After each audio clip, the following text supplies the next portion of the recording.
You are listening to the Hiking Radio Network, where we talk the walk with shows by hikers about hikers for everybody.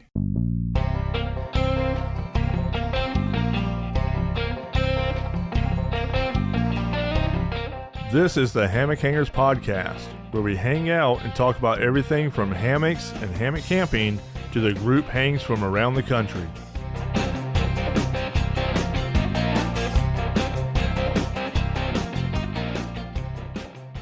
Hey everyone, welcome to the Hammock Hangers Podcast, where we unwind, relax, and delve into all things hammock related. Join us as we swing into the world of hammocks, exploring tips and tricks for setting up that perfect hang, sharing stories of outdoor adventures, and discovering the latest trends in hammock camping and relaxation.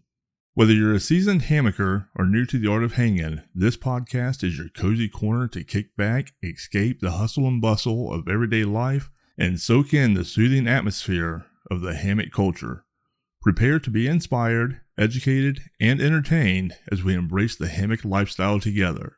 So grab your favorite hammock, find that perfect spot to hang, and let's embark on a hammock-filled journey that will leave you feeling refreshed, rejuvenated, and ready to take on the world. This is the Hammock Hangers Podcast, where every episode is a breath of fresh air. Let's get started. Howdy, hangers. Welcome to this week's episode of the Hammock Hangers Podcast. Now, this week we are continuing our conversation from our last episode on HangCon Europe and that experience, what it was for us. Our episode has changed a little bit over the last, well, let's say 2 or 3 hours. Originally, we were going to bring everybody back and continue the conversation, but kind of life got in the way. Paul and Matt both had to cancel on the last minute, and when this podcast is released, I will probably be somewhere in West Virginia at New River Gorge National Park. So we're definitely going to get this done. However, I've got a very, very suitable replacement for those two jokers, and luckily between him and I don't think we'll have too much of a problem filling the air with a lot of our jabber. So, without further ado, the man, the myth, the legend, the one, the only, Shug Emery. Welcome to the podcast again, my friend. Hello, AJ, the legend. You know, when somebody ever calls me a legend, I always think I should be dead. Like, don't you have to be dead? Don't you have to be dead to be a legend? I don't know. A living legend. Well, you know, your build-up makes me think, okay, so Paul and Matt just don't like me. And you're stuck with me. You're leaving town, so you don't care. You'll edit this thing in 5 minutes. So, you know, that makes me whatever. feel... We're scraping the bottom of the barrel. Let's just get Shug. I gotta dig deep to make this a really good conversation with you. Oh, man. I thoroughly enjoy our conversation. It almost feels like, you know, we both grew up in the South, and whenever we talk about home, it seems like we grew up in the same town, but not really. But no, we just have a lot of the same experiences. Let's talk about food and dirt clod fights. And it's funny. Talk Southern to me. Talk Southern to me. I don't know if people know, before you do one of these podcasts, you're in something called a green room, which is nothing. You're just kind of blacked out. There's no snacks. There's nobody coming on the door going, 5 minutes, Mr. Emery. And so you come on and like, let's go. The best part about podcasts sometimes is it's like talking to you before it for like 25 minutes, which was just us catching up because we done become friends, man. We have, you know? We had to catch up. Oh, but yeah, so we became friends in that first Danish hang. Yeah, this was our second time at the Danish Outdoor Festival, and you know, I remember our conversation on the train last year. We were sitting there with Corey, and we were saying, you know, it was really great this year. But you know, if we come back, and you know, I think we kind of knew it. We're coming back, but it's going to be different, and I don't know if it's going to have the same glee, the same shimmer that it did for our very first time. How did that play out for you personally, coming back for your second year? Well, I thought the same thing. I was joking with Corey and everybody going, well, we're going to be the old meat now. They've all met us. They get this new blood coming in, all the other people that we paved the way for. So we're going to be like sitting the bench, second string players. But we weren't. We were still first string. It's like, you come try to take my position. And For better or worse. got right there. There was a couple of little different things coming over, and how we got there from the hotel and taking the train was actually really fun because it wasn't that far away, not near as far away as the first year. And it just, like you said on the last podcast, it was different yet the same, and it was just as good, if not even a little bit better. Yeah. For me, in a it strange felt way. like a really great sequel to a really great movie. Absolutely, it really did. The cast were essentially the same, with a few new faces coming in that made big splashes that we were able to make memories with. But you kept the original cast together, and the experience, the sense of community was just as strong, if not stronger, this year. I will definitely say, for me, I felt HangCon Europe this year felt a lot more global, per se. Yeah, it was definitely more Europe-y. Yeah. Just I was thinking it was kind of like, not that I watch them all, but our first year we were in a small Marvel movie, and then this year, the franchise went bigger and they've got more characters coming in. They're digging Marvel characters out that you never heard of and going, we'll just make one up. Nobody could possibly know them all, and so we just had all these characters coming over that were the vendors and the sort of all of us that were there early, Mhm. early, Charlie. and before the people came. So yeah, I thought that added a lot to the fun of having way more people from way more countries. Isabel and Terry from One Wind came Mhm. from China. I mean, there was just Tommy and Lily from Schwarze Benny, the tables, came Yeah. from Germany, and just great. So there was a really Is it nice Kibu from Turkey, or no, from Hungary? Hungary. Hungary, yeah. From Hungary, and then I love that. Not that they were vendors, but the four Irish guys that came that told me they were going to come visit, and it was Man, you they, know, they were they were a hoot. They definitely enriched my time. That just the conversations oh with them were just like great. oh, mine too. I've been with I call him my cousin Davey, but we've been texting back and forth. He got one of Corey's Majestics. He's getting a Kibu quilt set, that's coming real soon, and wondering if he's got to hide it from his wife for a few weeks. It's like, you may as well just go fess up. You just got to Just go fess up. they find out either way. Speaking from Yeah, experience. and it was larger, and the new location was just a fantastic place. And I love the nighttime fire, and a little bit of Mhm. music got played, which we didn't have last year so much, not Mhm. as much, but there was a Mhm. little gathering place this year. And just the grounds of that castle, and no rain, just like No rain. Yes, the no weather rain. was phenomenal. It was. The weather was the biggest. I think you just said the two biggest game changers for me this year was the weather was absolutely amazing. Lows in the low 40s, or mid 40s, highs in the 60s.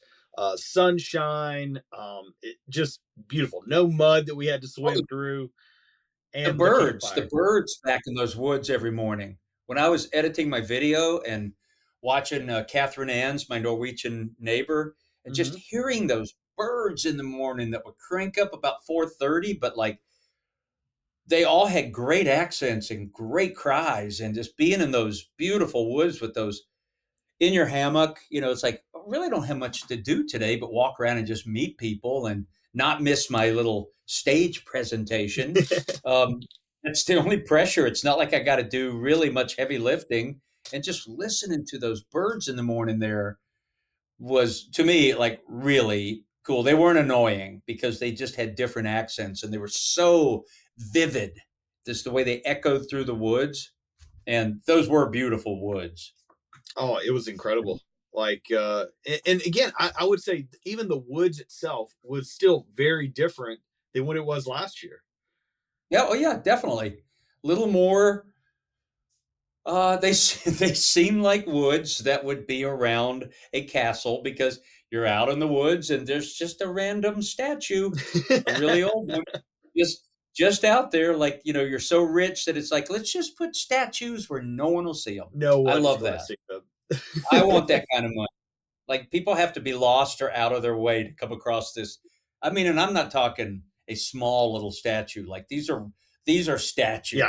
you're talking at least 8 feet tall, if not higher. Oh, and on pedestals, Yes. out in the and old with moss all over them. Like that was, me being a dandy. That really appealed to me. Just having random statues in the woods, and they kind of became your cairns, your little Yeah, yeah, places to yeah, make yeah. a turn. I'm going to go to this statue, and I'll bear to the left.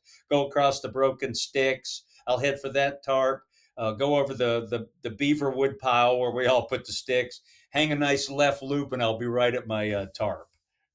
Yeah, and the ramps that were there, I know like they made Deanna like deathly ill, but That's what I heard on yeah, your but last podcast. You got all that.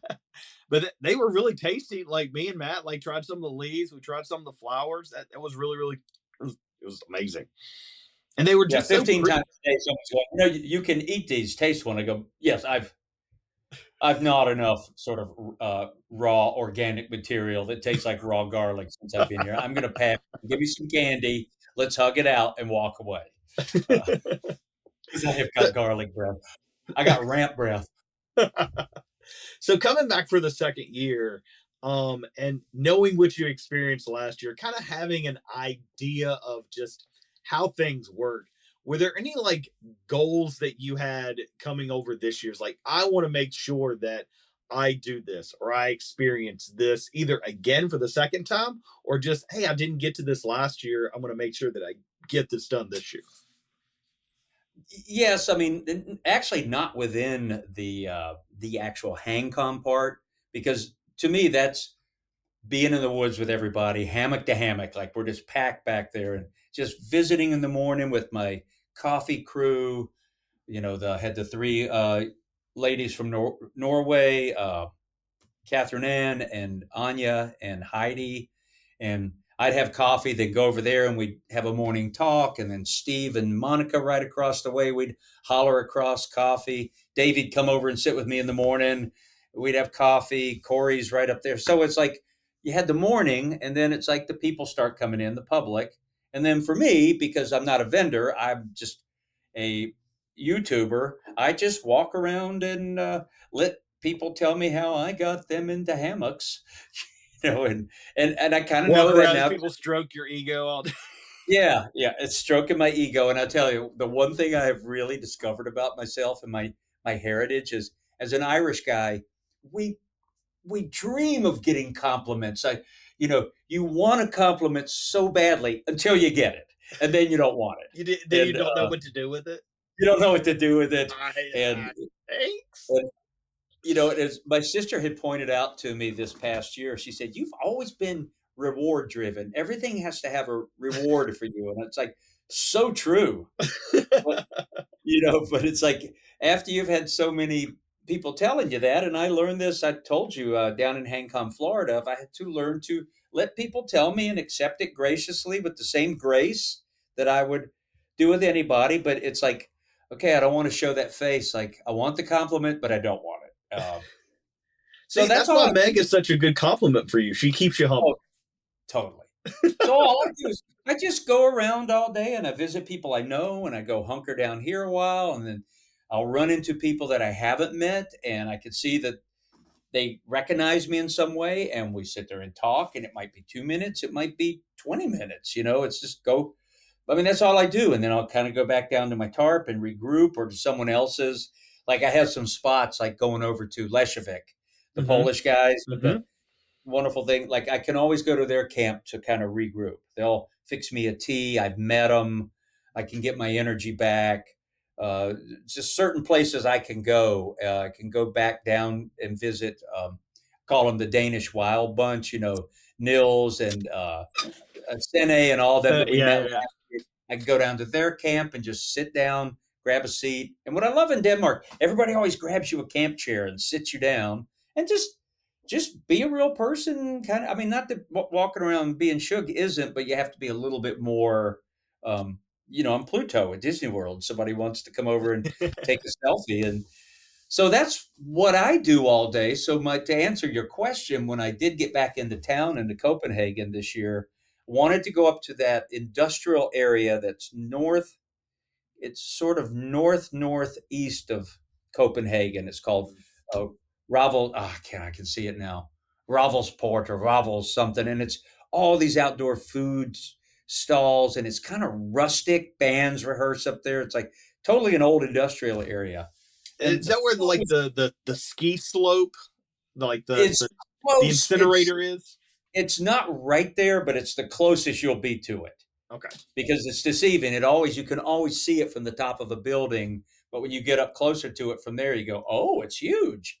Um, so I could have walked over to that in probably 20 minutes, but I just wanted to go to the food stalls and sit at the water and go by the place where apparently some people swim naked, but no, no naked people, and I wasn't going to be the naked one. You were going to set the example? No, that's a lot of white meat, and and I know that kind of thing. Friendly ghost.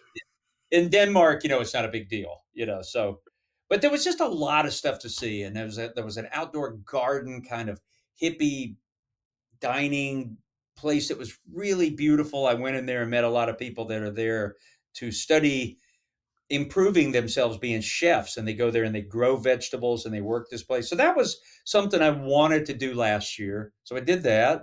And then I got back into Copenhagen because I wanted to get my licorice ice cream and hit at least 3 or 4 bakeries and have baked goods and cortados and nothing for me, nothing more than that. I've traveled the world a lot. I just like walking, looking, moseying, looking at architecture, just get back over to the hotel, take a train ride. It just felt very relaxed. I had no agenda. And it was fun taking the water taxi or the ferry up to Ravensfell or wherever it was up there where the food stalls were. I enjoyed that just as much. And people are very quiet on the ferry too, just like the trains. Not a lot of chit chat. And Not a lot of chit chat. that was my thing. Just meandering. I think for me, like the people at the festival, the first year, everyone was super friendly. But like again, as you can realize, like us growing up in the South, we just naturally go and talk to strangers, just start a conversation. And last year they were just like, some of them were just almost taken aback a little bit. However, this year, I didn't feel any of that. Like everybody was just ready to be engaged. Man, good point. Because remember last year at the first one, they said, well, Shug, when a Danish person approaches you and recognizes you and wants to have a picture or just say hello because, they watched your videos to help them with their hammock, they'll walk by and give you a little head nod and then keep going. And it's my job to kind of catch up with them and sort of break the ice. They won't approach me. This year was the exact opposite. It was meeting people like we're in the South. Like I'd see them and they go, Shug. And there was none of this sort of coy behavior. Like, I don't know what happened, but yeah, that's a great point. That was totally true. And, even when I was sitting down, the Amok people kind of had their big little world up there. And, Bjorn, the really big, tall guy that was one of the King's Guard. And like this year, he opened up, like he was just chatting me up. There's a couple of beers involved, I think. They were way more gregarious and just starting the conversations this year. You're absolutely right. I did notice that too. I think like when we did our raffle, like the crowd itself was just so much like into it, except for that one lady that didn't pay attention and I hit her in the face. Yeah. But, it's fine. Everything's fine. Apparently, they don't sue a lot of people in Denmark. So no, but I think that people were like that because I don't know if it's the right term to say we earned their trust, but they were checking us out. Yeah. They had to check us out and see if we were authentic, and I know you had met some of them, the folks running it in HangCon, Florida, but I think everybody else is, we're the new guys coming into town, visiting from out of town, and I think we had just broken the ice, and they knew what they were getting too. Uh, Yeah. so it was two sided, so it was just so much easier. Yeah. Like it definitely felt I definitely got the community feel last year. This year it definitely felt even more like a traditional family reunion. You were seeing people that you met last year, like, hey, let's catch up. Kind of like what we did in the green room beforehand. Absolutely. Fake Christian and seeing Klaus and, Mhm, just all the friends, the volunteers that are kind of like right up to the people that run it, they're their friends. So they're there like you have in HangCon, mhm. um, Florida. And it was just great. And it was kind of like just the people that camped around me. Catherine Ann said, "Oh yeah, you're Shug. We know you. You're right next to us." I said, "Well, you're actually right next to me. I was here first." I was here Uh, first. I was here. I'm the HOA guy, and it was fantastic. So it's just all around, it's like I always come out saying the corny cliche thing that it's the way you want the world to be. Just get people together with a similar interest and for us hammock people in the woods. Mhm, Because didn't you find when you went up to the Donikers, up to the bathrooms, and you had to kind of walk up through that big tent area, and it's just open. It's just a field. It's so it bright. it does not have the same vibe. Does it? It does 100%. not. And then when you get back into our little shady, you know, woods with all the sticks, we're all cleaning these sticks out of the way from the trees. You're throwing them over into somebody else's site. Then there ends up these big beaver piles. Uh, I couldn't wait. Every time I got back into the woods, I was just like, "Oh God, this is so good. This is where I want to be." Uh-huh. 100%. 100%. And yeah, like you would go and you would see kind of like little groups yeah, of the same people kind of hanging out in the car camping area, in the tent area here. But when you got back in the like it was just a homogeneous mixture of just everybody was just talking with everybody, moving through. We just didn't stay in our own little cliques. And then We my just kind of my all friend mixed. Martin, the man that's about my age, who's one of my viewers, who came the Mhm. first year, came by and he was camped up right behind me, and he comes down and he brings his wife, Bettina. She comes and visits. She doesn't camp, and he goes and gets his kids. And so Bettina brings my daughter Ariel yarn because she knows Ariel, my daughter's a knitter and really seriously into it. And Martin was going, Bettina, she has this room full of yarn, and if she dies, she knows I'm just going to throw it away. So she's trying to find people to give it that care. Shug, that no, he calls me Sean. Sean, people that care. I can't call you Shug, you're Sean. And I go, God, okay, Martin. Great guy. We spend a lot of time, and I noticed that this year he was even more comfortable just coming down into Corey's world. I'm right next to Corey, and just plain hanging out, you know, rolling one of his little cigarettes, and just it. I think he learned last year. You're as welcome to just come down here and just be here. You don't have to be up at your place. Just come Mhm. hang out. We only got 3 days, Yeah. uh, so we may as well just all hang out together. And it sort of, there's a sense to it too, in a weird way. Like if I'm sure, I was a Boy Scout, and we go to these big jamborees, right? Mhm. And you didn't get to intermingle too much with the other troops because you're always competing against them. And they got to rally us kids in. They can't we can't. Oh, there's a meeting place for all you scouts just to go up to at night. No, um, but it felt like a jamboree. It always feels to me when I camp with people at a hang, like we're just all older Boy Scouts, not the leaders. We're just old scouts and old Girl Scouts, and we're just all camping, and let's just be in the woods and talk. We can talk craft. It was what I love is like me and Steve from Hang Tight Mhm. Hammocks. Uh, and Monica. Steve and I, even at HangCon Florida, I met him and we talked a lot because he was right by the stage there. Mhm. We never talk about hammocks. We've never talked about his hammocks. He's never said, Shug, you want to see one of my hammocks? No. We just talk about life, kids, stuff, camping, backpacks, gear. but he's never said to me, "You want to check out one of my hammocks?" Like he just doesn't want to break the energy of the conversation, and I don't either. Like we just talk as like just friends, you know. I like it was really fun to camp by Steve and Monica because I was kind of hanging with them and Paul from the hotel, and I, you know, all these husbands, wives, and I'm the lone guy because my wife don't want to come. But I like to Paul. Let's stick with Shug. Shug knows the trains. He knows how to get the tickets. He knows the trains. Let's stay with Shug. Shug knows how to where to switch the trains because we have to go to this place and then move over. But Yeah, it would have been good to know that they closed the doors really, really quickly. yeah, and then I learned a lesson. Like when you guys left and with that face looking out, just like, ah! you're at the hotel when I get there. I know. I was thinking, did I lollygag? I didn't really. How we beat you to the hotel, I have no idea. I thought you guys were going to be like going way out. I mean, you're going to come to a stop eventually where you can come back. It's not the end of the world with trains. You know, they're not a one-way thing. There's always another one.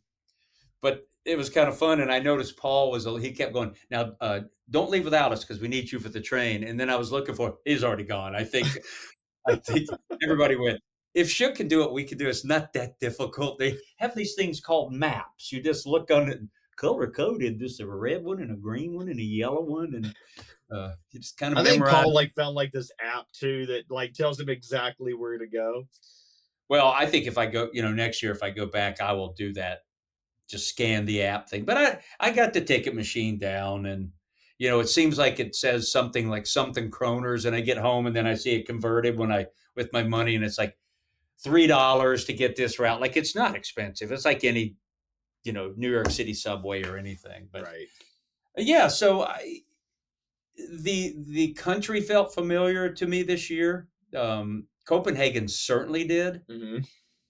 And I've often told people, I said, I don't know what your idea of a vacation is, but I know a lot of people that I know that go, I like to go somewhere beautiful, but I don't want to have to get out my translator or work in the language a lot. And I go, Denmark, they all speak English. You'll hear really them well. speak. Yeah, very well. And it's absolutely beautiful. Mm-hmm. I guess it's expensive, but what vacation isn't? Have you ever gone to Disney World? Nothing's free. But Nothing. But it's a good time, and you can just tune out and go, I met Captain Hook, and we went down, and, it's like, and Copenhagen seems like that. It's just go get a map and just wander. And, maybe there's some things I'm saving for next year because Bjorn and Martin, Martin, their friend Martin that works with them, the man that's a little bit more my age. They said I should go up to the King's Castle, but I just didn't get up to that part because I wanted to go to that industrial. So that's still a thing to do. But really, licorice ice cream and bakeries and coffee and just one. Oh, and I had a really good burger at a place. It was just a burger, when you're just in the mood for a burger sometimes going, feels kind of bad, but the Danish burgers are a little better. And I was one of 3 people in the burger place, but I'd already learned they're going to cook it fresh. So I may as well get comfortable. It's not going to be out here in 5 minutes. It's going to be at least 20, 25 minutes. And so just relax, just kind of fall into that funny thing that as Americans, at least I'll speak for myself, this American, little impatient sometimes, ready for things to go. But in Denmark, it's like it's going to wait a little longer. And then War Pigs, when we went there that night, that was just when you texted me and said we're at War Pigs having a beer outside. You said nothing else, and I just gotten back to the hotel. I was probably in the pharmacy because I had that weird head cold. I couldn't talk. I was down by the oranges. I'm going, what do you have that'll fix me? And just going to the hotel, but I've gotten to know you enough to go, there's some kind of code in here. This is some sort of War Pigs having a beer, and I don't know you as a big drinker. And I think you said Matt was with you, and I'm going, yeah, there's something going on here. I need to get there directly.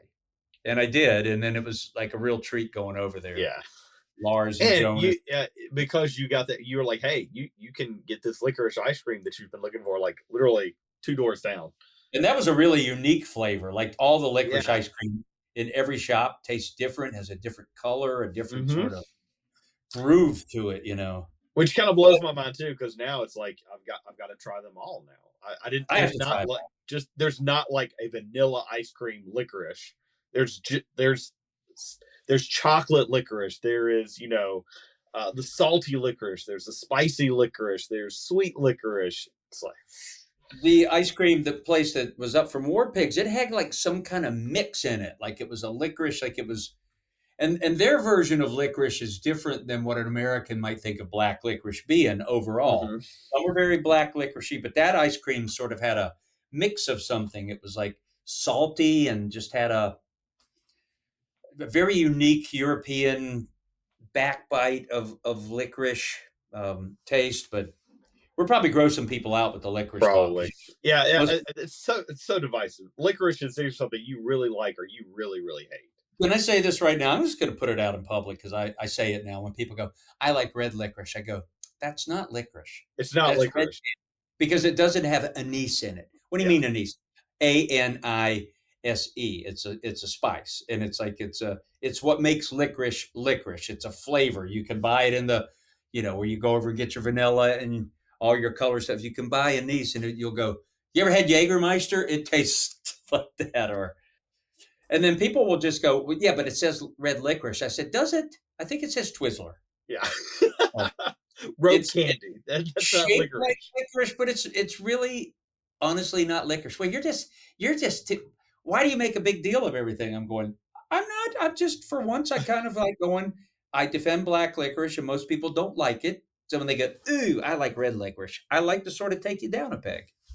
As a teacher, you're correcting the misconception. And I like that you said not mistake, but it's a misconception and it's a misunderstanding. And I'm going, I have a continental palate. I'm a dandy. And on this one, I'm going to win. I will take you to court. We would go to the library and look it up. But I will take you by the hand and let's go. And I usually don't care about being right, but on this one, I'm going to win. So like one of my big goals, and that's something that from our first year, when we went over, we saw all these people like using these pelts, of the sheep pelts, and I was like, I must have one. I don't know how I'm going to get it back, but I must have one of these. And we were going through, and some of the wild Danes were out, like they were buying them. I was like, hey, like what am I looking for? Like this, and they gave me like, if you're looking for an indoor use, you can do the long hair, but if you're using it outdoors, like the short hair, short hair. And so because they're a very pelty bunch, and I think their pelts have seen some action. Yes, and I saw you get those pelts, and it was like I didn't get any pelts this time. I could have, I just didn't, and to be honest, I didn't feel well those last few days. When I woke up Sunday morning, I woke up at about with the birds about 4:45, and just softly with everybody around me, I tried to just say, "Can I talk?" And nothing. I could not get anything out of my mouth. I didn't panic, but I went, okay, this is not good. And I tried to just go back to sleep, and then I couldn't sleep. And so made my coffee, and I just, I didn't want to be down there with everybody. It's just, it's just trying to make the 80-year-old smoker walking through the I was just trying to get air out of there. And I couldn't get this out. Nothing.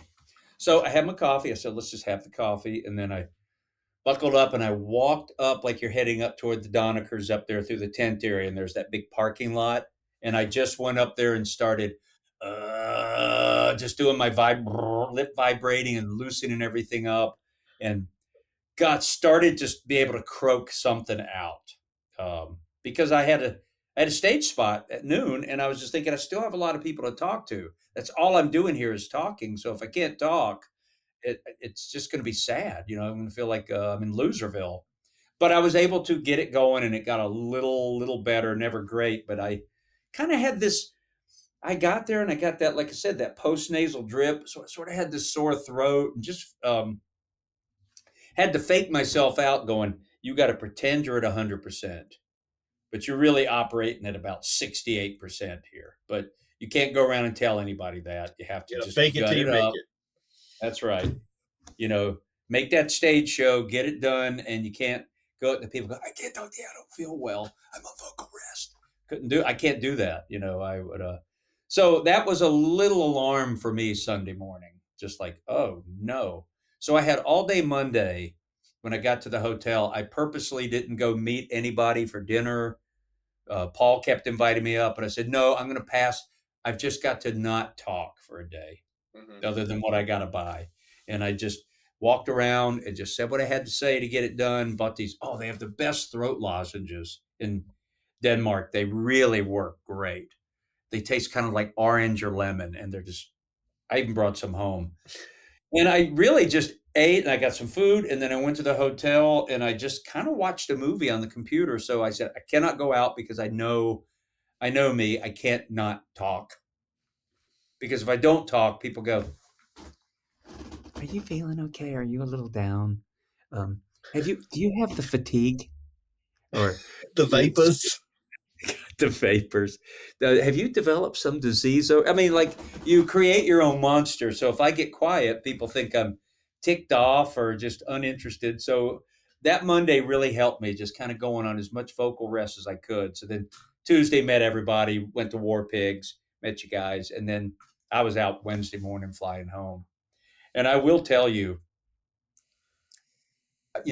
I've turned 67 since then. And these trips, and it just makes me sad, but it used to take me 2 or 3 days to recover from a trip, international, big camping trip. It is 6 days for me now to get myself fully back into my home mode and my energy and catching up with chores and light bulbs always just wait to go out in this house when I'm gone. But just to get, like I always tell Meg, I'm operating today at like probably 47.7%. I can't ramp up. I could have more coffee, but I'm just not getting there. So I'm just gonna putter. It's a good light bulb day. Not too hard. Take one out. Might have to get the little stool for some. And then, the biggest calamity in the world upstairs here.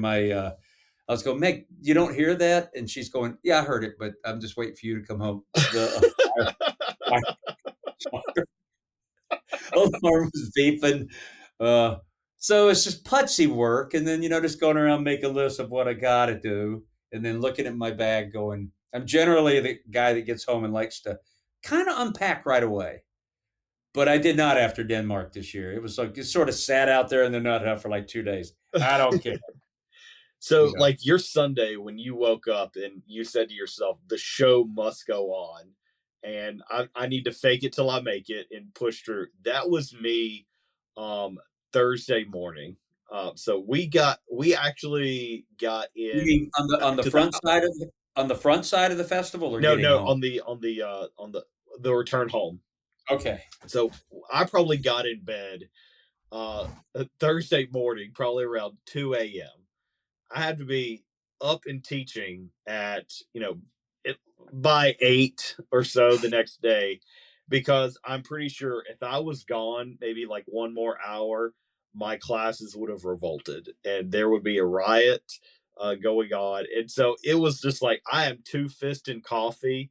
I ground up some of the stuff that I got from the Coffee Collective in Copenhagen. Like I'm grinding this up. I was like, I got two hands for a reason. I'm just down in coffee. I make a third one and like the bell rings and I was like, all right, I could die on this floor right now, but it's go time. I'm kind of thinking you like that kind of rush because you could have come home a day earlier. But I've gotten to know like anybody that runs something like HangCon going, you kind of thrive on that down to the wire. I got to make it. The students are going to love seeing me. I don't know what your operating level was. You had to pretend to be 100. And I was the one that always told my math. I was like, go. Yeah, I mean, you're right. I do like kind of like that adrenaline, that endorphin kind of rush. That adrenaline. You got Mission Impossible. Like, is he going to survive this plane crash? And at the very last minute, you parachute out. You parachute out. And, it's like, your students are going to be excited to see you, but they're also going to do what we do to make you mad. You just feel like you have to leave us. We're not good enough for you anymore. You get that little look. It's like, you haven't done anything in 2 weeks. What are you doing? So there is something to be said about that. just bringing it right down to the wire. You've got to go do it. You know you do. You know you can't call in sick Friday morning. You No. can't you can't do that to the students nor the school. So I just watch all you people that like a lot of people that I know that run events going, I know you thrive on this in some strange way. It does something for you, and I get it. Uh, so I mean, that's kind of fun. But I'm sure when you got up, at what time did you have to get up in the morning to My be alarm ready? goes off at 6:45. Okay. So like 4.5-ish hours of sleep. And what time are you stepping into that classroom? I have students starting. They're at my door at 8:50. Okay. Well, you're really going from one thing to another. Yeah. But I just know that socially, I mean, my thing, somebody was saying to me, I wish I could just follow you and tape you all day, all the people you talk to, because that's just, you know, you and Paul have a reason to be there that I'm not privy to all your reason. Hmm. I'm there kind of as a quasi class C celebrity YouTube guy, but most of our other friends are vendors, so they're going there to show their wares and all that. So it's I mean, even Derek Hansen, I was thinking he's kind of a quasi celebrity, but he's got a book. He's hawking his book. Yeah. So I'm not selling anything. I'm just giving away stickers. I buy stickers to give away because everybody's got a sticker now. It's sort of funny all the sticker trades we have, and I've only got so much room in my bottles. I got to be a little selective here, and it's I was really lucky when I noticed that I had 2 stage slots. I was like, oh, okay, well, that's fine. And I was like, oh, Derek, when are you going on? And he's like, I'm not. I was like, oh, friend, oh yes, you yeah, are. you are. How did you get out of that? Because I had two stage I was slots like, hey, too. I'm gonna hawk one of these away. It's like, oh, you want to go on Sunday at the very last like part? Like, yeah, I'll half cut that one. I'll share it with you.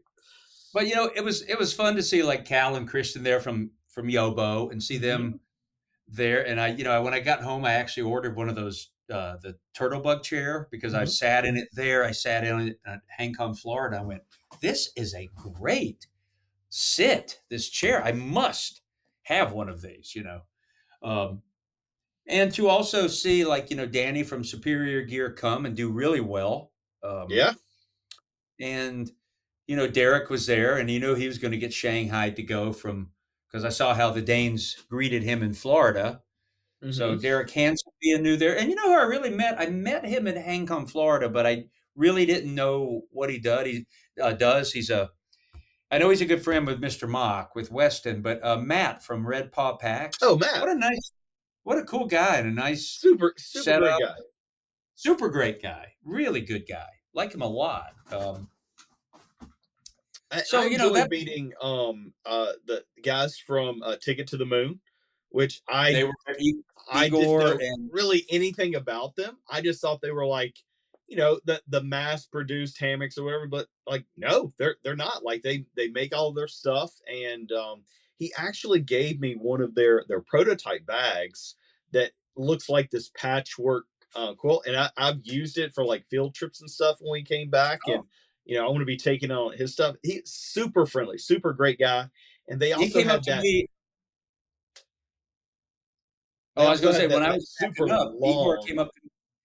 hammock. Yeah, he came and gave me a bunch of stuff. Like here's a frisbee, here's a little thing, here's a gear bag. It's like for putting your toiletries in. I forget what they call them, but when you watch the bushcrafters and they're drinking out of those wooden Oh, the kind of Cuscas. yeah. He gave me one of those, but it's from Indonesia. It sits in our kitchen right now. It's very nice, but just the rigging to rig your hammock up over a bicycle seat. It's the stakings. It's kept giving me stuff, and it was like again, I used to hear about them when I first got into hammocks. I thought that I didn't never gave them two thoughts. I heard about them a lot, then I didn't hear about them at all. And so that I feel the same way. It was nice to see them, and they had people down at their area all the time. Hmm. They were really doing well. And then that Heldson hammock, Helston, yeah. yeah, that was interesting. So, and then like I said, One Wind comes from China to represent. And I just got Isabel sending me. She wanted to send me some stuff because, being Shug, I get stuff, but I am selective. And I just got a tarp yesterday, and she's sending me a hammock and I asked, I said, I'd like to get one of those little screened in bug nets that you can like cover your whole hammock with the floor. Because I've Mhm. had a lot of people ask me about that. Like I get a lot of questions about One Wind. Mhm. Just the other day, Shug, what are your thoughts on One Wind? And I'll tell you, my brother-in-law Kevin called me up and wanted to talk to me about hammocks and come maybe borrow one or ask what he should get. And I said, well, you have a trip coming up pretty soon, right? He said, yeah, I'm going with a friend from college. And I said, I would recommend the One Wind. I've heard nothing but good about them. And I said, yeah, you could spend a lot of money, but I think he got the One Wind package because you were talking about it with the Scout Troop too. You were Mhm. talking about how they were. He got the 11-foot hammock with the bottom entry bug net and a tarp, and it comes with straps. The tarp comes with a lot of all the stuff you need to rig, but I'm going to re-rig my tarp. Comes with loop aliens and all that. I know what their loop alien does. I never figured out how to use it, Yeah, I but I'm kind of the same way. she's including like 6 with it and line and all that. So Kevin got the tarp and the hammock, brought it to the house, helped him rig up the tarp. I laid in the hammock. It's a nice hammock. I mean, it's ripstop. It was comfortable. It's 11 foot. We measured it. I said, it's just an inch shy of 11, and that's just the sewing. It laid nicely. I mean, there was nothing cheap about it. The I strap and think for, buckle like, system entering into the world, it you really can't beat it. for $74, and you get your No, straps and everything exactly. for the hammock. And I think the tarp, you can get a tarp for like $74. And it's a big tarp. It's like 11 or 12-foot ridge line. It's got big sides, and it comes with everything you need to rig it. It's just a little bit different stuff. Like there's some elastic for the corners, but it has instructions with it. And the tarp, I was asking Kevin, I said, you might have to seam seal it, but it's taped inside. So I haven't taken the tarp out of the bag. So when I get back from my canoe trip, I'm leaving Tuesday to go for a 5-day solo canoe trip up in the Boundary Waters. I thought about taking this tarp with me, but I'm gonna wait. I want to do a proper review and show the size and the opening and I told them, I said, Isabel said to me, we feel like nervous students having you check out our stuff, and I'm like, well, I'm a pretty easy teacher, but I've already seen what they do, and it's like most things, we're all going to put our own personality on it. Like Kevin was going, so do I have to take the strap out and weave it through every time? You do to put it through the loop on the tree, or you just take this beaner or this Dutch clip and put it on there, and you don't have to. Just saves you a couple of seconds. It's not a big deal. So I was impressed with it. So I'm looking forward to showing that and letting people lay eyes on it and giving my opinion. But to get back to what I was thinking, for them to come, I think a lot of us are surprised going, they came from China to come to this. Mhm. Um, that's that's a pretty long way. That's not Europe or the Balkan countries. Right. Uh, and I thought that just like all of us, I think any vendor that comes and shows up are saying, "I'm serious about this. I'm in this game," and that's what I thought with Isabel and Terry. Like, okay, they're playing the game. They're in here with everybody, and they were very friendly and availed themselves and camped. And Yeah, they plus, they they have were all they that. were right up the hill from us, like, they I know, came and they and have talked to all that us. other stuff too. The little tarp tents and all that stuff. Like they've got a lot of range. Yeah, 100%, 100%. I did miss one vendor from last year that didn't come this year that I was deadly sad about. The guys from, Tensile, could make it over this year, and man, I loved hanging out with them last year, so, Oh yeah, yeah. Well, we make new friends who make old ones, and it was just very interesting to see everything, and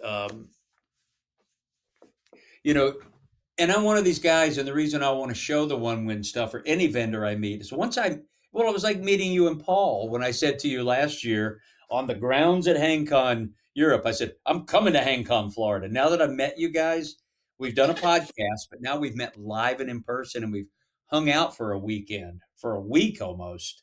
Like, Yeah. I'm coming. And I remember saying to you, and you don't have to hide me, you know.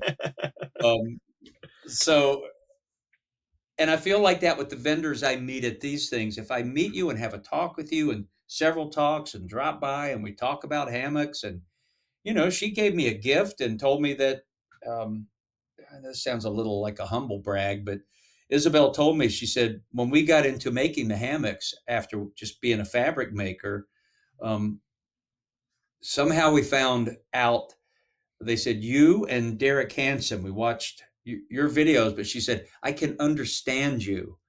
She was saying my English is bad. I thought her English was very good, but Hmm. I can imagine someone who speaks Chinese listening to, people on a video. You have to be able to understand them. And she said, you enunciate that I can understand what you said. I've never had that said to me. I thought that was kind of interesting. That and also interesting that she watched my videos to get some information. So not like people are born with all this hammock information. So just meeting all these new people just makes me. I'm kind of that kind of guy. If I'm going to, if you're going to send me some gear for me to show, I have to like it, and it really helps if I like the person or have some sort of connection. The only guy I've never had that with is Brandon from War Bonnet, but he sort of just keeps to himself, and he's always sent me stuff from the very beginning. I bought my first War Bonnet, but that's just his personality. He Hmm. doesn't. I've never seen him at a big hang or anything like that. Guys like Corey will talk to you all day about stuff, and most of the guys will. So it's really interesting to attend these things and play back and then have a little debrief like we're doing is pretty cool. And Yeah. then you're going to have another third part of this debrief with someone else. Maybe. Maybe. Maybe Paul will come back and give his things on his post HangCon Europe thing, or he probably will. I'll be camping, so Yeah, you'll be gone. Yeah, you're Paul, done. you can do whatever you want. Yeah, you got it. Do whatever you want. So with this being our second year, and we definitely learned a lot about the logistics of the traveling, especially for us like going overseas and going through customs and packing. Neither one of us rolled out wheeled luggage into the HangCon area this year. Not Uh, this what year. what what are some tips that you've learned either this year or over the past 2 years that you would tell people that are thinking, hey, maybe I'll make this thing a reality for me? What are some things that you would suggest that they be aware of or to definitely do when they're planning their trip to come over? Now, are you talking about someone that might just a hammock enthusiast that might attend on their own dime, or a vendor? Uh, well, maybe both, but let's start with just an attendee. Like the guy John who was there this year, and I Yeah, met yeah, him. I met him, or I should say, I stood next to him a couple times down in HangCon, Florida, kind of waiting for him to spit some tobacco or something because he's got sort of the cowboy look, and you're kind of going, a very Sam Elliott looking guy, and kind of got to know him on this one, especially on the train ride. You know, yeah, yeah, yeah. him and I sat John's a across from great each guy. other. You guys were upstairs, and he sat across from me, and he actually started the conversation. I think he had to kind of check me out. I had to check him out. But I said to him, I said, so you came over on your own dime? And a few people did. I would say just it's like any other hang, but if you've never been to a hang, you're going to show up and you're going to just see all these hammocks in the woods, and you just go and set up somewhere. You don't have to ask permission to set up next to someone. Just set up, you know. I mean, if you can give them 5 feet, but sometimes people are pretty close to you because there's just not that much space or the way the trees work. That's one. And once you get to Denmark and the plain lands, I couldn't say what route you'll take flying. Customs and all that is different everywhere. I know in Paris, customs a little tense. You have to go through a couple of things.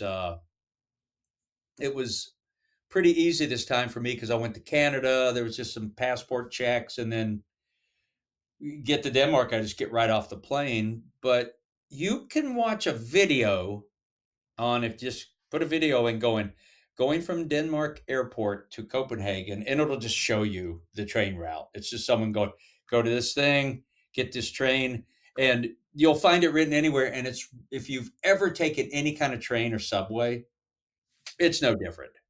The machine, you just have to hit the button that says English and just kind of guess at it a little bit, but it's not rocket science. And you can take an Uber or a cab too. It's very modern. So getting to your hotel or any of that is not hard. Yeah, I I think would say that's probably one of the bigger differences. Like if you're flying in from like for you, if flying in from Minnesota, you land in Tampa, you're gonna unless you have a ride, planned or something, to get to the event, you've got to rent a car. yeah, you got to rent a car. Or carpool with some other people, this and the other. However, with HangCon Europe, you get off the plane, you can hop on a train there. You might have to walk a little bit from the train station, but you Right. can really get around easily. I didn't have any problem at all, and I did not rent a car. So that's Yeah. not an expense that you have to have. It's really not, and it's kind of part of the adventure because you'll get on the trains. Like we notice as Americans, we're always the loudest ones on there because the Danes just don't talk on the train. They just don't talk. New York City subway is like that a lot. I forgot. Just people going to work, kind of checked out. But the Danes are they're awake, but they're just quiet. The trains are quiet. It's just us, and we're trying to talk American quiet. Kind of like this. Like let's not whisper. Whispering's creepy.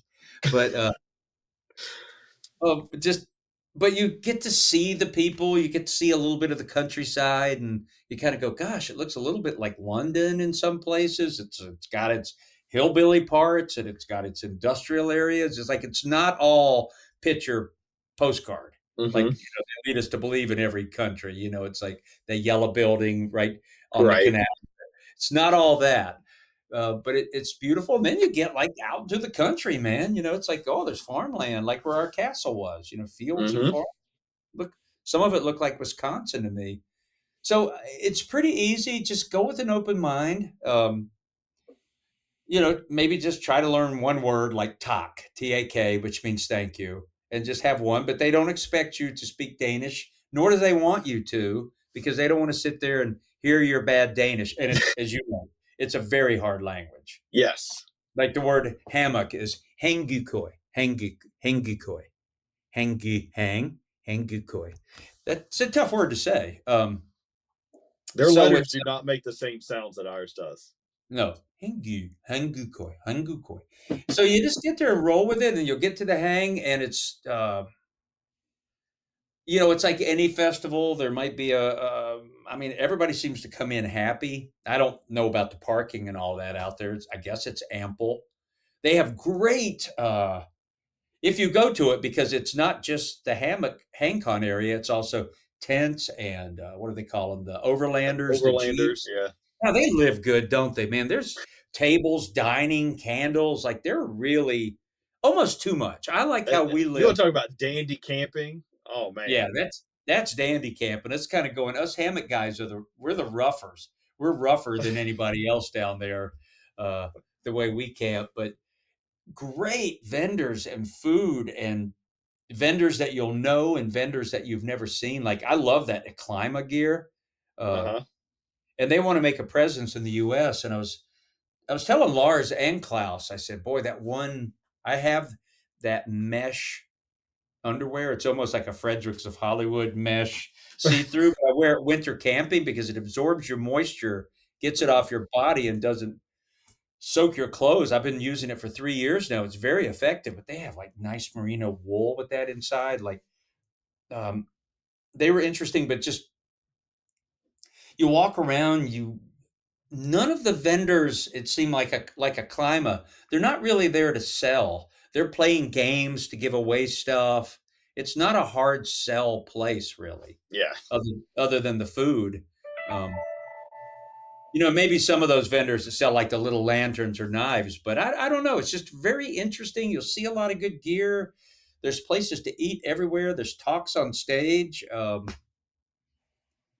And the whole time you'll be going, oh, the country. I'm out of town here. And just coming, I tell you what, it doesn't really matter where you're from. I mean, Corey's always got the American flag up. You'll see the Norwegian flag. You'll see the Swedish flag.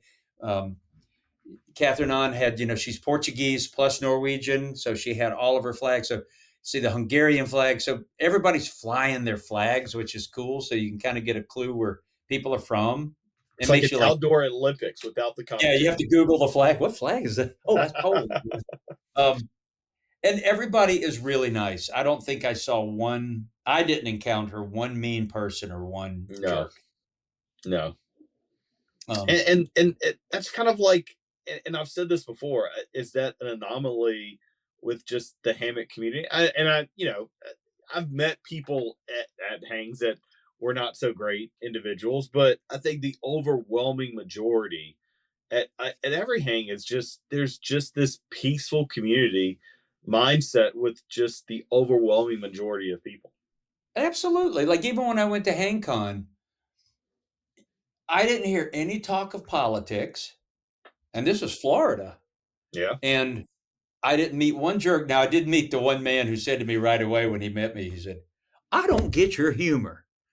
And then he was like, "Oh, I didn't mean to say that." I'm going, "No, man, you're not the only person. You didn't hurt my feelings." And he was actually camping near me when I woke up in the morning. He was pacing around waiting to seriously apologize to me again. And I said, "Okay, I'll let you say it, but you didn't really, it's not the first time I heard it." He said, "But I just blurted it out. I have an engineer mind." I go, "That's beautiful, man. We're good. Now keep walking, Sammy, and go get me a candy bar." If you really want to seal the deal, give me some candy or a baked delight and we're good forever. And that wasn't jerkiness. That's just a non-filter engineer man saying something. I don't know. Just come to have fun, open mind, learn, and you're sleeping in your hammock every night. And what's not to love, And so really flying over to Denmark it's not torture. What international flight is fun at a certain point, unless you get the pod. Right. That's on my bucket list. But I was just reading a travel article where this girl's going, "Is the pod worth it?" Well, I slept good and everything, but it did cost me $2,000. And you're still on a flight, so you're not sleeping great, even though you're laying down because they keep food by, and you don't want to miss any of the food or the wine. And she said, for her, she was going, in retrospect, I could have taken that $2,000 that I spent for the pod, and actually that would buy me almost another vacation or half a vacation. Mm-hmm. So I thought that was an interesting way to look at it. I'm thinking pod in the moment, After that 9-hour flight or 12-hour flight and your back is hurting and you're just like, I'm slamming that little door and seeing if I bring a really short hammock, maybe I can rig it up in here somehow. It's always a way, but I don't want to miss a meal either. You wake me for that meal. Anything you're bringing by. I do not want to miss that if I'm spending this money.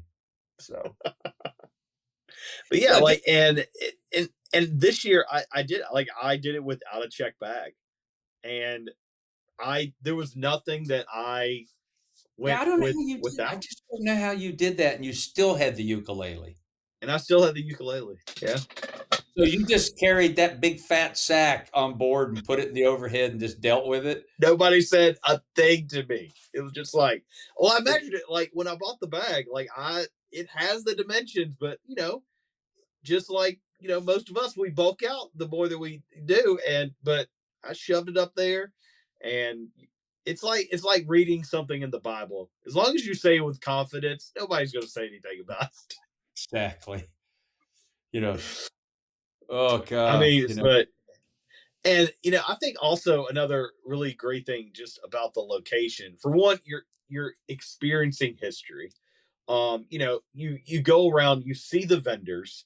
And you're right. There isn't this kind of carnival kind of draw you in, badger you. It's no, hey, this is my show and tell. If you want to buy something, I'll sell it to you. But it's not my end goal here. Exactly. Not a hard sell at all there.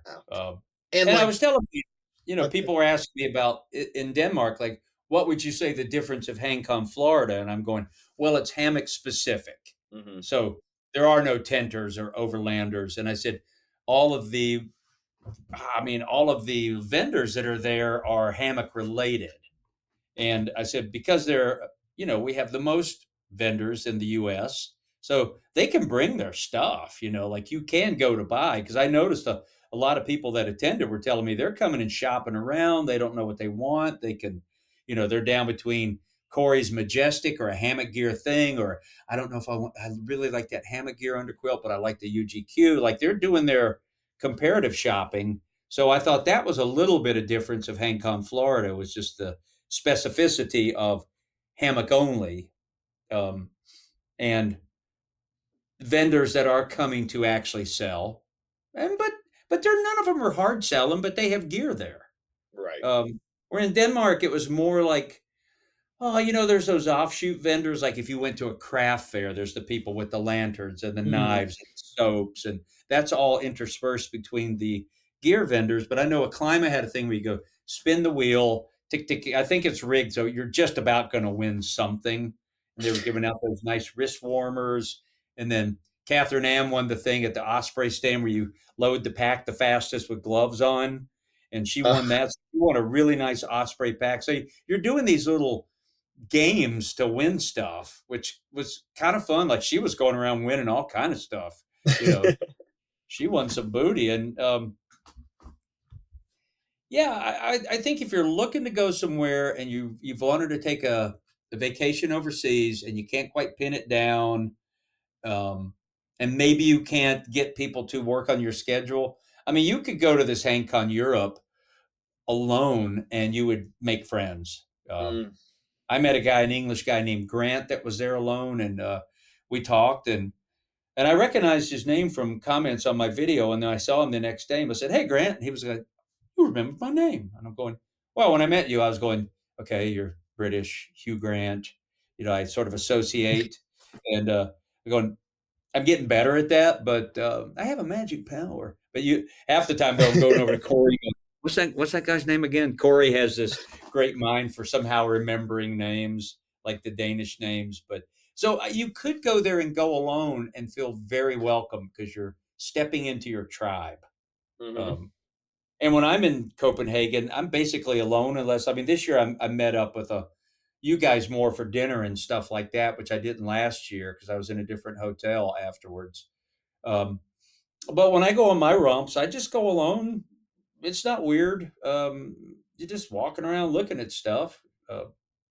Yeah, I would say like one of the things that I thoroughly enjoyed and I tried to do, I didn't do it as much as maybe I would have wanted to, but especially when we got into Copenhagen, I told Matt, I said, it might sound weird, but I just want to get lost in Copenhagen. Like I'm not going to be completely lost. I've got my phone where, but I just want to wander. I just want to see things that Just start taking those side streets, and then you come out into some little weird square that's got a crepe stand and magnificent buildings that aren't famous, but it's really cool architecture. And Mhm. you bring it up on the map, going, "Oh, that's not where I thought it was," but I could get to this train station or just walk this home. I don't know. Just really, that's a good way to do it. And the town is small, and the Danes are friendly. I asked one woman, I was looking for this one store, and there were three of them, and I asked her, and she took the time to help me. Led me to the wrong one, but I appreciated the effort. Um, you know, she didn't look at me like I was some, axe murderer. He's all alone. He's an old man wandering. So I had plenty of schmubble while I was over there. I think probably one of the only things that I didn't get around to, like as far as food goes, um, I had the rye bread, but I never got my Danish sourdough.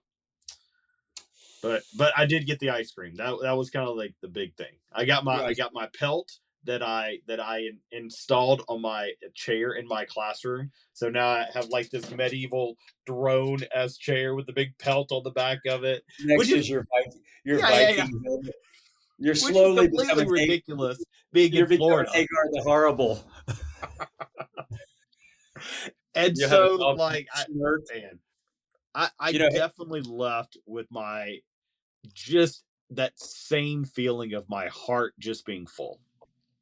Mine too. I felt very full, and it was like, just to jump back to this thing, the second time you go somewhere, it's like the second time going to Disney World or anywhere. You've got the lay of the land. You know what you like. You know what you had the last year that was good, or you know you can wander, and you're gonna. There's bakeries everywhere. Um, that's kind of fun to go back a second time. It's not that Copenhagen's strange, but it's less strange. But you're just going. There's just more of it to do, and I didn't get enough schmerbord this year, and I didn't. I wanted it at the festival, and I didn't really get any. Um, kind of wanted to go to that restaurant I went last year, but I said I could go do the same thing, but I'm going to head just some different directions. But beautiful time, but mainly I agree with you. My heart was full. Great to see old friends. Great to make new ones. Great to be with your tribe. And now I've had since I met you and we did the podcast, and then I met you at the HangCon, the first one, you and Paul, when I said to you, I'm coming down to HangCon now that I've hung out with you guys. I think in those three, that the first European one, your HangCon in Florida, and this one, you know me, I'm a guy that has avoided really big hangs Mm-hmm. up to that point. I'll go to a gorge hang or in Minnesota. 40 might have been big, and I've learned a lot of lessons about it. And my God, I feel like I'm part of a community, and it's a reminder that I am. I am part of a community. I could even say I watched that documentary about being in clubs. Did we mention that last time? It's called Bowling Alone. The man that wrote I think the book so. I Social. know that we've had a conversation about it. Okay. Yeah. And it's about being, clubs used to be real popular, and I'm going, well, I am in a club. I'm in my control line club. I went and flew planes this morning with some club members, but doing these hangs and going to these big hangs without an official handshake or card or membership fee, it feels like being in a club with people that you can just go and blend, and you can walk up to people and talk. And if you speak hammock, you're in, and then it may go further than that. And it was like this year in Denmark, you brought your ukulele, and I like when you and Matt, you guys get what they do is they get their songbooks out, and they have a little stand, and they sit there and I came country prepared roads and this all year. that. Yeah, and so you were the lead man. You were the lead ukulele player because Matt was just there as a vocalist, and you guys were doing that down in Florida amongst the music, and I thought that was really cool. Going, there is this little sort of campfire musical action. It's not like a big deal where it's announced and everybody, AJ, sing it. There's none of that. You just do Yeah. it within the vibe. And I hate it when people try to shush you and people, man, they're just picking.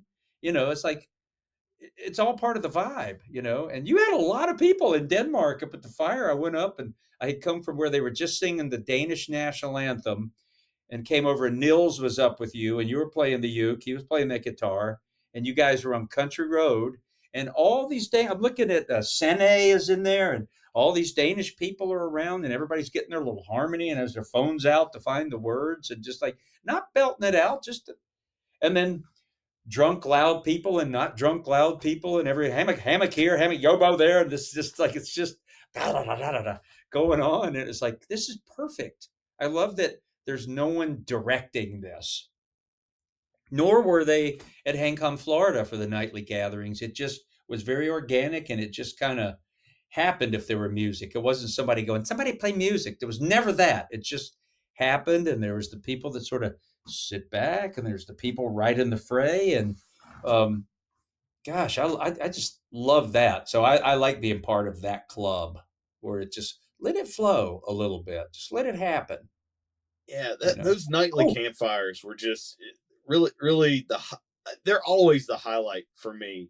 Just getting people around, and we're playing all these songs. You've got people that are from 6, 7, 8 different countries around the fire. Singing the same songs. They're sharing some of the ones that they have from their country.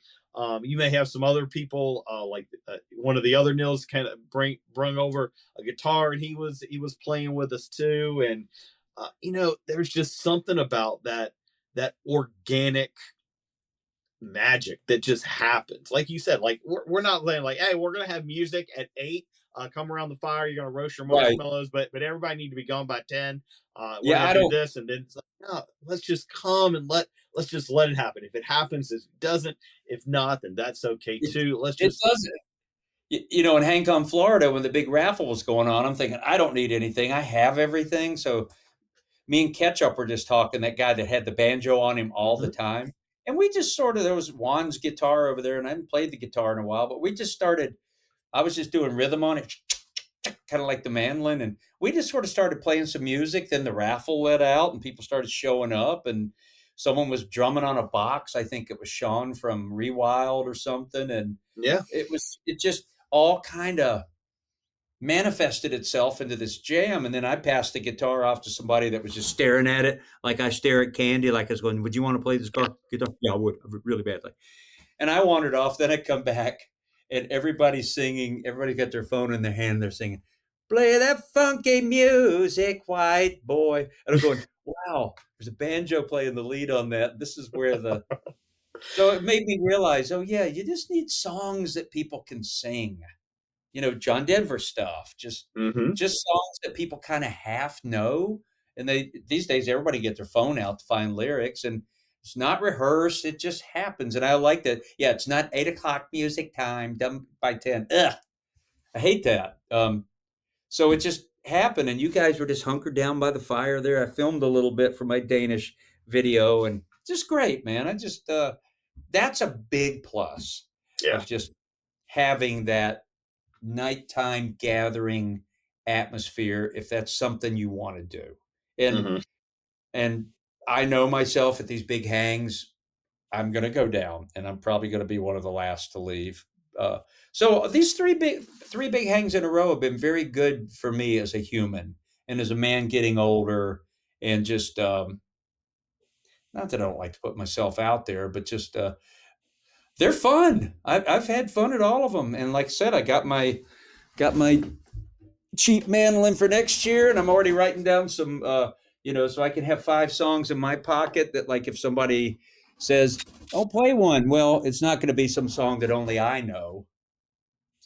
Trying to think of some songs that other people could join in on. I do want to play my funeral song, the Marshall Tucker song, "Fly Eagle Fly." No one will know it, but I go, "Get your phones out." It's pretty slow. It's a ballad. We'll woodshed So, it, and then you talked about like how the last 3 big hangs have, really opened your mind to like being a part of like this community. And this is another conversation that we've had a couple different times. Do you feel that over those 3 times, not only are you accepting that you are part of a community, but are you becoming more comfortable about like who you are in the community? It's not like you're just some member. yeah. Like you have been a vibrant part of creating members for this community. Have Oh, you stop. become more? I mean, No, you're I have. already like I have. I, good. I've had to. I've had to in order to do it, and it's not easy for me. I came back from HangCon Europe last year, and I got home and told Meg, going, I am kind of a big part, maybe even kind of a big deal in the hammock community, because everybody's calling me the OG, which I don't even know. And someone said original gangster, and I'm going, I'm far from a gangster. I have no criminal element whatsoever, and I'm angry about that. I wish I had some sort of scamola in me, but I'm going. I'm just going to say I like OG calling it old guard. Like, I've been around a while with this, and I've not invented anything. I don't sell anything. I just take information that's out there and try to help people. Maybe even as a teacher, you're taking information that's out there, but you're the vessel to help people learn it and find out how they can learn it. So I've accepted it. I At HangCon, Florida, I had to accept it even more and do it again. And that's where I learned just to be gracious when it's the 17th time in the day and it's not even noon yet, where people going, "You're the reason we got into this now. We really enjoy your videos." And not to schlup it off because it's the 17th, to have the same I like to use the word grace as I have with the first person, and just spend time talking to them. It's not that hard, but be open to them and let them say what they want to say. And then I can ask them if they have candy or any offering for me. So I joke at that, of course, but it does happen a lot. But yes, We had a that, and lot of then chocolate in Denmark. We had a I lot got of a chocolate. lot. When I'm in the hotel, I almost had to leave a pair of shoes behind to make room for the chocolate. But you know what I did instead? I said, I really like these shoes. So what I'm going to do is sort of have a little binge fest here. And I just binged. I was sick and I just almost made myself sick. Um, so it was, I think it was, I had a glut of Swedish Kit Kats. And I think I ate 4 of them watching something just going. Um, so this year, yeah, it sort of sealed the deal this year talking to people, and I'll never be totally comfortable with it. But to me, if I tell myself instead of being a YouTuber, and not that I totally keep it behind the camera because I do go to smaller hangs, but when you go to these big hangs, they they're big, and when you're someone that people have seen and watched in their homes, like Johnny Carson used to always say, "Thank you for allowing me in your home." Almost every late night host says that at some point. Thank you for allowing me in your home. I'm in a lot of homes. I'm in a lot of homes, people sitting there in their underwear, scratching themselves. I know it. And they're getting their info or whatever it is. And I realized that. So my only so-called gift is just to avail myself to people and let them come up and say, hey, because I get it. And I'm okay with that. It's taught me that, so it makes me feel a bigger part of it. And I do like the small hangs. Like, I mean, gosh, after meeting them at HangCon Florida, I wouldn't mind going to the Palmetto Hangers hang down there, or one of those hangs sometimes, Mhm. with because they threw those good midnight bacon. And I also wanted to say this: what really surprised me this year at HangCon Europe was when Heather showed up. I was like, and Heather's a girl like you cannot. She's If you don't know who she is, she's a big part of HangCon Florida, but she's the one that yells up, "Everybody, come on down! It's breakfast time. Bring your mug." But like she's the hollerer, and That's it her whisper. drives. Um, Yeah, that's and and she was there, and she wasn't on duty, and she was fun, and she's just one of those people you meet and you're not gonna forget. Like no, she no, she leaves a good impression. Like there's some people you meet and you're kind of going, "Who is that person again?" Not her. Uh, that's no. why I've had a few people. There was this man I used to meet all the time. He was in circus, and he always liked the finger handshake. And be the 6th time I met him, and he'd go, "And you are?" And I go, "Sean Emery, come on, man. I am not that unforgettable." God. Uh, and you are? Uh, Jeez. So yeah, to Oh, answer your question, it has it has not been an easy journey for me, but if I think of myself as being part of a team, like I'm part of a football team, I can soften my entry into this thing that you asked me. But yeah, I'm a part of it, and I'm a part that people see, and I realize that. So it's a blessing and a curse, but more of a blessing. excellent, excellent. So, as kind of we close this out, you said you're going on a solo canoe trip in Yeah, next couple days.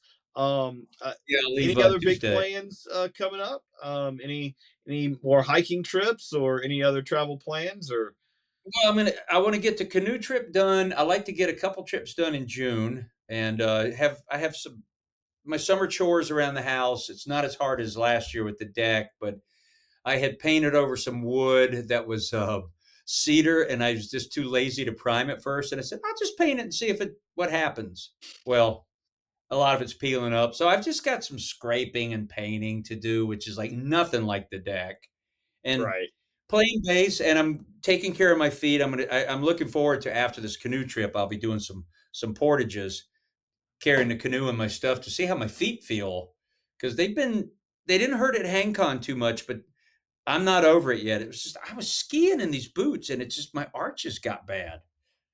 Maybe it's circus feet, but I know it's curable. But sometimes feet things can take a year to a year and a half. I had capsulitis on this toe that just healed itself after a year and a half, and that was from winter. That was from wearing my mucklucks backwards. So, there's I'm paying the toll for being an old guy. But I'll pop out. I don't have any big backpacking trips. They're just going to be ones I'm going to take here, go up to Spear Hiking Trail or the Boundary Waters, shoot a little video. And I realized that I've had this realization that I'm kind of on the backside of my video career. Um, my YouTube thing. It's not all my choice. It's just more people doing it. If I look at views, or maybe I don't put enough out, and that's fine, because I've been doing it 17, 18 years now. You can't just keep going up, up, up, up, up, up, Yeah. unless I became one of those guys that made my life YouTube. That everything, it's always YouTube all the time, even if I'm having a conversation with someone and I got my camera crew, which I don't want to do, because that wasn't why I got into it. I never got into it to be my living. I mean, I make a passive income on it, but it was never my full thing. So I'm happy where all that is. I'm 67. I'm still out there. I still have people that watch me, have regular followers.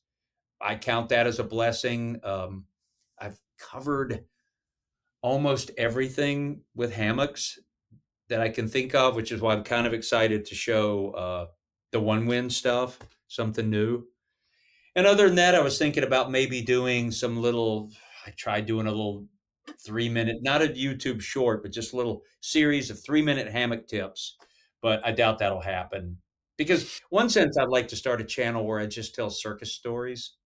Uh, and I might just have to blow my channel someday and go, I don't know if we're going to be doing much more camping or hiking or, hammock stuff here, but I'm just going to tell you some circus stories and stuff. You can stick around now. If you leave, I'll just turn my back a second. You just go ahead and leave the channel. Go ahead and subscribe. And because I'm really seeing some things in life, finding some things that I'm more interested in. Not that I'm not interested in hammocks, but I don't know what else to cover. And, it's like if I think of YouTube as analytics, a camping trip always gets more views than some other things. Mhm. A tarp video always gets a lot of views. So, but there's more people in YouTube, and YouTube's always sending you more stuff. And I'm not saying it's less fun, but I feel like I've had my moment. So uh, it feels good to kind of be like, I'm sort of like De Niro. I've kind of done my finest work, and now I'm just doing some movies for the money. Or there with friends, or I want to do a little independent. And there's a comfort in that, because I'm at that place in life. I'm retired. And I Yeah. tell people, I said, here's how I feel in life. Like, all my life, I've been self-employed. I've been driving my own ship. I'm not super ambitious, but some people think I am. I don't think I am, but I've made a living as a circus person my whole life, which is not an easy feat.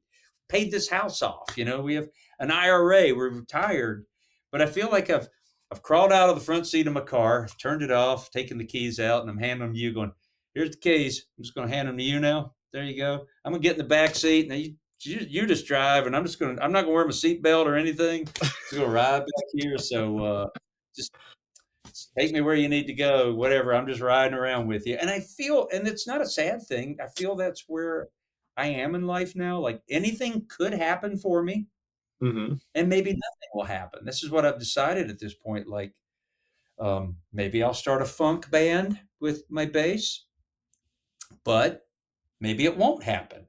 Uh, Maybe some great opportunity or acting role will come to me and I'll be in the mood. But I gave up this big role this guy wanted me to do, because I felt like in retirement, and I realized in COVID, going, it takes up a lot of your time, to invest yourself into a role. And it's time I'm not willing to give up right now. I like playing the bass. I like doing chores. I like to be able to camp or go to these hang cons, hang with Meg. I have this new thing now. In the afternoon, I do it about 3:45, and I call it the airplane head bob nap. And I'm sort of shifting gears for the side. Just sit on the couch, and rather than lean it back and get all comfortable, I just do this thing. And and and it stretches my neck out. So you really only get a 20-minute, but then I wake up going, oh God, ow. And I sort of will do that. And it's my little gear shifter. And I'm going, I am retired. I could nap all day if I wanted to. You're You know, embracing the stereotype. I am, but I Good don't. for you. And I do my chores, and it's like my sister-in-laws come over and go, you never stop. And I'm going, I feel like the laziest man in the world. But they go, you're always doing something. I go, because I hate hiring people to do what I can do. And my cognitive dissonance is, like I was telling Meg, I said, so the deck I did last year, Meg, that was about $8,000 worth of material. But my time, had we hired a crew, that would have been a $35,000, $40,000 job. So that leftover money, when I buy one of these bases, you just need to hold your tongue, because I saved a lot of money being out there for 3 months. When I would be doing, there was certain days, like late in the day, I'm doing this. I'm so bored. Just want this to be, I just want this to be over. I just want it to be done. And it wasn't near done. But I just persevered. And I take pride in being able to do that. And also at this age, I'm working. If I hike and get things, like I'm counting and sort of going, how much longer will I be able to do the things I do around the house? I mean, I don't know. Building that deck, not one person handed me one screw, and it was composite lumber, and I'm handling all the pieces are 10, 12, and 17 foot. And that stuff is heavy, and I'm taking it up and down from my saw station to the deck, measuring, because I'm not good at math, going, okay, if I shave off just like it's if I peeled a Kit Kat and it was just 2 little layers, that much. So that's probably what, like 19/16 of an inch. Just fit and cut, and I'm up and down these 12 steps, these long boards, just like all day, and listening to 70s music, and just go, well, that's I have the time and I have the talent. But here's the thing with me, what my father-in-law said, he said, Sean, I know you'll kind of half-ass something, but you'll get it done. And I'm going to get a card printed that says that. Yes, I will half-ass something, but I will complete it. It will not drag on into infinity. That sounds like a great motto. And there's something to be said for that, though. Yes. To get it finished, to finish it. And I still have just a little bit to do in the deck. It's just some trim. So that's my big plans. And then camping trips are just like, I have the stuff and I'll look at something going, someone will type in, hey, we really enjoyed your videos. When's your next trip out? And then so I'll start to feel that people pleaser guilt and plan a little trip. But I don't like to plan like people go, why aren't you going out to the John Muir Trail? I'm going, I'd love to. But then I got to plan a flight. I have to do all this planning to go take a camping trip, which I might do sometime, but I can get in the car and drive 4 or 5 hours north and be in the woods. And that's all I want, so that I can be in that hammock. Well, I think also, like you said, the acting gig, I don't think people realize just how much a trip like that would take a time away from you, and not just the time to do the trip, like the planning, the research that goes into that. It's a lot. Are you going to meet up with someone out there to kind of guide you, or get it? People go, hey, meet up with me. We'll go out there with you, or rent a car. And I really want to do it. And I would have been more apt to do it quicker in my 40s. Mm-hmm. But at my age now, and I won't make any excuses for this, but when showbiz people retire, they want to be home. I spent my entire life on the road. I've traveled this world. I traveled this world as a kid, being the son of a Navy chief. And there's something about, I got my manlins and my bases and my wife and my stuff, and it has to be really something to get me to go. Like the Danish Hang and HangCon. That was, I won't say it was out of my comfort level. It was out of me. It was me going, maybe it'll just go away. Maybe it'll get canceled. I went through my whole life hoping every gig I ever did got canceled. Sean, we hate to, now we're going to pay you, but we hate to tell you we have to cancel this. Oh, really? I so much wanted to go. And it's not about me getting the check. It's about me not having to go do it. I could care less if they go, now we can't pay you. Good. Fine. We're canceled. Excellent. So, Excellent. and I know that about myself, so it's pretty easy. Good deal. So good deal. Well, good deal. Well, we'll I wrap might try to it get up together with that. we'll wrap it up. And I want to say, what, I'm still trying to get together with Hickory. He had a little medical situation, a little, yeah, maybe I shouldn't even say on here, but it's, he's He's good. Everything's really good, but we're still trying to get a trip to the gorge or something. But it's not as easy. Like I tell people sometimes, going, he does live 1,700 miles away from me. You know, so you He think of a doesn't live friend down you the road have. anymore.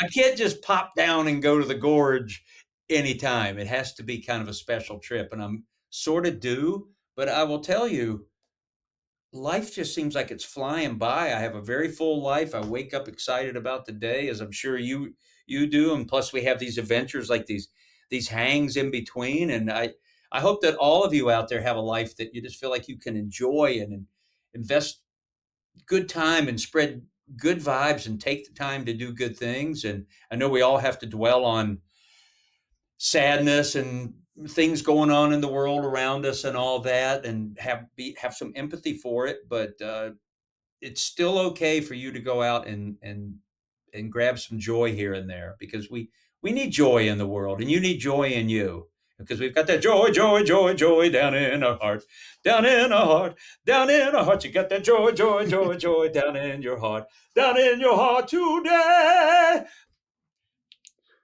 always like that song. I don't know if that's a church song or whatever, but it popped up That in is school. totally a church song. Is it a church song? Was it? It wasn't in my Catholic church. Oh, And I well, was kind of in my going, Southern Baptist upbringing, it totally was. Okay, It was a so I'm vacation going, Bible school staple. it's such a great song, and it's got the word joy in it a lot. Joy, joy, joy. And I liked it. And when I first heard it, I'm going, how come we don't have that? Like, we need that in our mix. Um, I haven't thought about that song in ages, and it just burst out of me. Sing it to yourself later out loud. You'll really feel good. If I have this song stuck in my head for the next 3 days, I'm hunting you down. It's like that learn it on earworms. learn it on the ukulele, and we'll sing it at HangCon, Florida. That'll be a good, and it can just go around and round. We'll stack it like a round. It's like the song that never ends. Yes. In fact, I'm going to send you, when I get I'm kind of getting my little HangCon list together. Like one I want to do around the fire is Steve Miller, The Joker. It's an easy song. G, C, D, C, G, C, D, C, G, C. 145. So I might say, 145. yeah, the couple of songs, but at one point it just goes 1 4 1 4 1 4, then back to 1 4 5. I might send you the songs. I'm just gonna have them in my pocket in case a jam breaks out and people are ready to kind of sing, and it just, that moment's there. It's not gonna be, come on everybody, I've got 5 songs. Just have them kind of preset back there. It's like a Shug sticker. It might come out, it might not. Might come out. And I might send you the ones I've got so you can add them to your song list. And yeah, we'll add them to the book. There's a woman that I could swear at HangCon she introduced herself as Diana, but she goes as Rebecca on her YouTube site, has been commenting for years. And she grabbed the guitar that night when we were jamming and played one song, and she's really good. So she wants to bring her guitar this year and be ready for some campfire songs. So it sounds like there might be just a couple more people wanting to do that. That'd be fun because, like you said, yeah. So like if you guys are coming to HangCon, like bring some instruments. Like I don't care what it is, we'll just jam. Well, it was like that guy Ketchup always had his banjo. If you got the mandolin, you're just kind of sitting there just playing a little riff. Eventually someone's going to go, I got my guitar up in my camp, I should go get it. Because there's a lot of guitars that popped out that night that people have up at camp.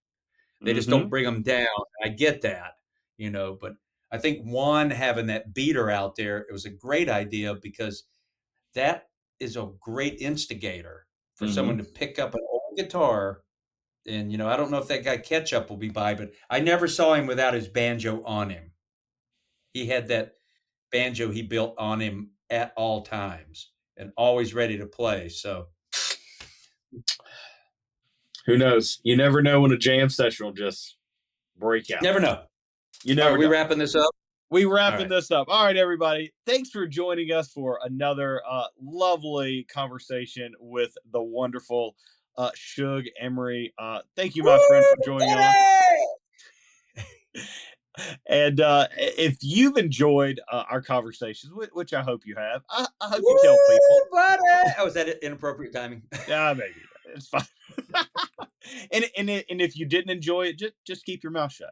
But if you have Yeah. enjoyed it, we really appreciate you throwing us a like on our social media, and it helps the algorithms get our show out to other people. And we appreciate those that have left positive reviews on our podcast. Again, that helps us out a lot, and we like our ego stroke too. So until next time, everybody, happy hanging, everyone. As we gently sway out of another hammock-filled episode, we want to thank you, our wonderful listeners, for hanging out with us on the Hammock Hangers podcast. We hope that you have found relaxation, inspiration, and a renewed sense of connection to nature through our discussions. Remember to keep that hammock spirit alive in your daily life, whether it's by taking a few moments to unwind in your own backyard oasis, or by planning your next hammock adventure in the great outdoors. Embracing the tranquility, embracing the simplicity, and never forget the joy that comes from simply hanging around. Before we part ways, don't forget to like, share, and subscribe to stay up to date with all things hammock related. You can find us on Facebook, Instagram, and YouTube. Just search for the Hammock Hangers Podcast. Your support means the world to us, and we can't wait to hang with you again on our next episode. Until then, stay relaxed, stay adventurous, and keep on hanging those hammocks high. From all of us here at the Hammock Hangers Podcast, we wish you peaceful hangs and endless relaxation. Thank you for tuning in. Happy hanging, everyone.